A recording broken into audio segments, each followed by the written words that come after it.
कहानी एक ऐसे आदमी की है जो एक जंगल को हाइकिंग करते हुए पार करना चाहता था। उसने जब अपनी हाइकिंग शुरू की थी तब दिन की सुबह भी शुरू हुई थी और जंगल का दायरा भी शुरू हुआ था।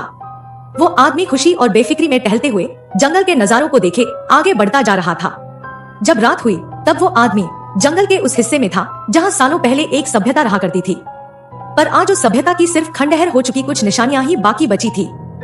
वो आदमी आज रात उसी जगह को अपने सोने के लिए तैयार करता है। उस 1000 साल पुरानी सभ्यता के खंडहर में वो उन पुराने लोगों की कहानियां सोचते हुए अपना टेंट लगाकर सो जाता है। रात गहरी हो चली होती है जब उस आदमी की नींद अपने आसपास की हलचल से टूटती है। वो आँख खोलकर देखता है कि जिस सभ्यता के लोग आज सिर्फ किताबों के पन्नों में बसे हैं, वो यहाँ इस जंगल के बीचों बीच चलती फिरती अवस्था में उसके आंखों के सामने है।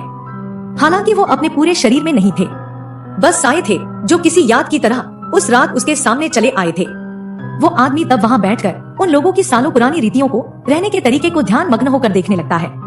उन लोगों के हाव भाव से लग रहा था कि वो लोग किसी तरह की पूजा की तैयारी में जुटे थे। हवन की आग जल रही थी और एक पंडित उस आग के पास बैठ मंत्रों का उच्चारण कर रहा था। उस आदमी को उन लोगों से कोई आवाज तो सुनाई नहीं दे रही थी, तो किसी साइलेंट मूवी की तरह वो बस उनके किए गए हरकतों का मतलब निकाल रहा था। रात और चढ़ती गई, पूजा में और लोग आने लगे। मिठाई, पकवान और चढ़ावों के बीच शायद पूरा गांव ही उस पूजा के लिए वहां निकल आया था। कुछ पल बीतने के बाद एक और अजीब बात होने लगी। उस आदमी को उस हवन के पास में रखे गए खाने की खुशबू आने लगी। वो इस बारे में सोच ही रहा था कि ये क्या उसकी कल्पना है या फिर वाकई वो उन परछाइयों के इतने करीब है, जब उसे उस पंडित के मंत्रों की आवाज भी आने लगती है।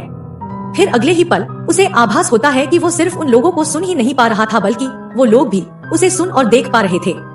इस सोच की हैरानियत और खुशी में वो अपनी जगह से उठ उस हवन कुंड के पास जा बैठता है। तब वो पंडित भी उसे हवन के पास रखे पकवानों को खाने का आग्रह करता है। वो आदमी तब अपनी खुशी को बिना छुपाए कुछ मिठाइयाँ खा लेता है। वो इन सब विस्मित परिस्थितियों के बीच एक अनोखे अनुभव को महसूस करने लगता है। वो खुश होते होते इतना खुश हो जाता है कि जोर जोर से पागलों की तरह हंसने लगता है।